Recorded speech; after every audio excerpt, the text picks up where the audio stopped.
আগের দিন chilli chicken করার পর অল্প কিছুটা চিকেন রয়ে গেছিল।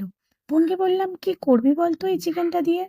ও কিছু ভেবে না পেয়ে বলল, চল আজকে যা আছে তাই দিয়ে একটা এক্সপেরিমেন্ট করে দেখি। এর নাম কি দেবো আমি জানি না, তবে এমন কোনো রেসিপি যদি থেকে থাকে তার নামও আমার জানা নেই। আমি ওকে বলেছি এটা চিকেন ভজকটু। তবে নাম ভজকটু হলেও এটা খেতে কিন্তু দারুণ হয়েছিল। সবার প্রথমে চিকেনটাকে নুন, হলুদ, লঙ্কা গুঁড়ো আর সর্ষের তেল মাখিয়ে ম্যারিনেট করে রেখে দিই। এরপর 3টে আলু কেটে নুন, হলুদ, লঙ্কা গুঁড়ো মিশিয়ে কিছুক্ষণ ঢাকা দিয়ে রাখলাম।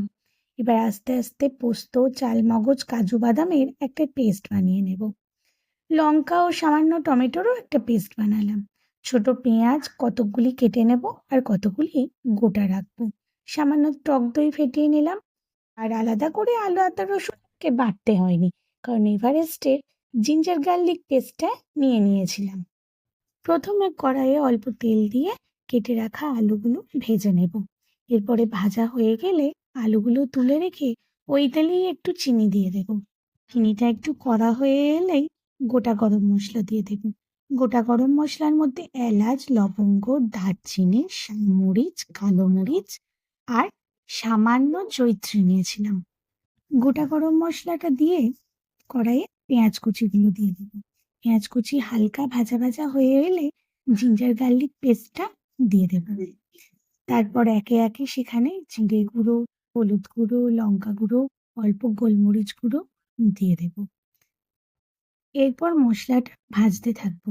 মশলাটা থেকে তেল ছেড়ে গেলে আগে থেকে ম্যারিনেট করা চিকেনটা দিয়ে দেব। এরপর ভালো করে মশলার সাথে চিকেনটা নাড়াতে থাকবো। কিছুটা কষা হয়ে এলে কাজু বাদাম, চালমগজ, পোস্তর যে পেস্টটা করে রেখেছিলাম সেটা দিয়ে দেব। সাথে ফেটানো টক দইটাও দিয়ে দেব। নাড়াচাড়া করে ঢাকা দিয়ে দিলাম। এরপরে ভেজে রাখা আলুটা দিয়ে দিলাম। অন্য একটা প্যান নেব। প্যানে সামান্য ঘি দিয়ে গোটা পেঁয়াজগুলো দিয়ে দেব। সামান্য ভাজা হলেই দুটো কাঁচা লঙ্কা আর টমেটোটা দিয়ে দেব। এটা ভাজতে থাকবো। আর অন্যদিকে একটু গরম জল করে নেব। গরম জলটা সামান্য চিকেনে দিয়ে দেব। তারপরে আরো কিছুটা কষানো হয়ে গেলে প্যানে ভাজা গোটা পেঁয়াজগুলো ঢেলে দেব। এরপর বাকি জলটাও সিদ্ধ করার জন্য ঢেলে দিয়ে দেব। কিছুটা নাড়াচাড়া করে একটা ঢাকা দিয়ে সিদ্ধ হতে ছেড়ে দেব।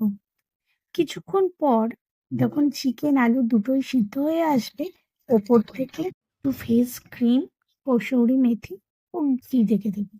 তারপরে সামান্য ফুটলেই আমার চিকেনের আইটেম একদম রেডি। গরম গরম রুটি বা পরোটার সাথে একবারে জমে ক্ষীর। রান্নাটা একবার হলেও বাড়িতে করে দেখবেন, খেতে ভীষণ ভালো হয়েছিল। আর সাথে ভালো লাগলে চ্যানেলটা সাবস্ক্রাইব করে দেবেন, পেজটা ফলো করে দেবেন। সাথে থাকবেন, ভালো থাকবেন সকলে।